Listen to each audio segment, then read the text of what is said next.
Suportado ng Department of Economy, Planning and Development o DepDev ang panukalang total ban sa online gambling dahil wala naman daw itong gaano ambag sa ekonomiya. Hirit naman ng ilang ahensya ng gobyerno, huwag ipagbawal kundi higpitan na lang ang regulasyon. May unang balita si Tina Panganiban Perez. Kung ambag sa ekonomiya ang pag-uusapan, walang masyadong kontribusyon ng online gambling, ayon sa Department of Economy, Planning and Development o DepDev. Ni wala pa raw itong 1% ng gross domestic product ng Pilipinas. Kaya sa hearing ng House Committee on Games and Amusements, inilahad ng DepDev na suportado nila ang complete ban sa online gambling.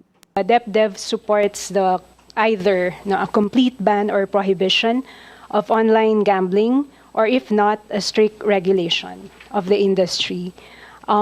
This is considering its minimal contribution to the economy. Our estimate, we considered the contribution minimal at around 0.37% of GDP. Tinalakay ng komite ang mga panukala para ipagbawal ang online gambling sa gitna ng mga ulat na marami ang naa-addict dito, nababaon sa utang, at may ilang nauuwi sa krimen.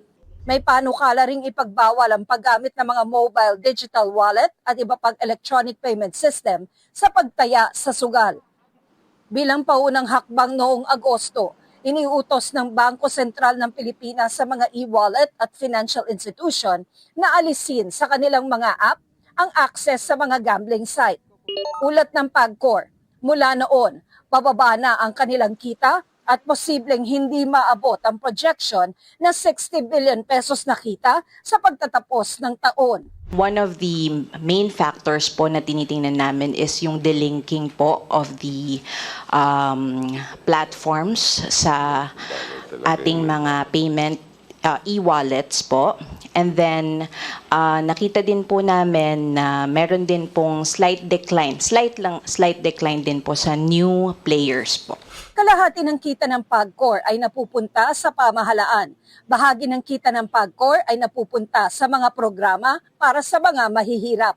Ang ibang ahensya ng gobyerno, mas isinusulong ang pagpapatupad na lamang ng mahigpit na regulasyon sa halip na total ban. Ito ay para raw mabalanse ang anilay benepisyo sa online gambling sa posibleng masamang epekto nito. The CICC is well aware of the complex social impact of online gambling and its contribution in national building of PAGCOR and its industry it regulates. This office proposes regulation, not a total ban of online gambling, subject to strict safeguards. The DOF recognizes the potential economic benefits arising from online gaming or electronic games, provided that this was our submitted position, Mr. Chair, provided that the associated economic and social costs are mitigated through very stringent regulations. The BAR recognizes that there are dangers and social costs attributable to online gambling. That is why we support any call for better and more stringent regulation from all government agencies. Kasama sa mga rekomendasyon ng iba't ibang ahensya ng pamahalaan ay ang paglalagay ng graphic warning na nakakaadik ang sugal, ang pagbabawal sa mga menor de edad at opisyal ng pamahalaan sa online gambling, ang pagtatakda ng playing time at betting cash limit, at ang pagre-require sa mga nag-ooperate ng online gambling websites na magrehistro. Without the imposition of strict regulatory controls, this platform could easily be exploited for criminal activities and consequently operate beyond the bounds of law. Ito ang unang balita. Tina Panganiban Perez para sa GMA Integrated News. Igan, mauna ka sa mga balita, mag-subscribe na sa GMA Integrated News sa YouTube para sa iba't ibang ulat sa ating bansa.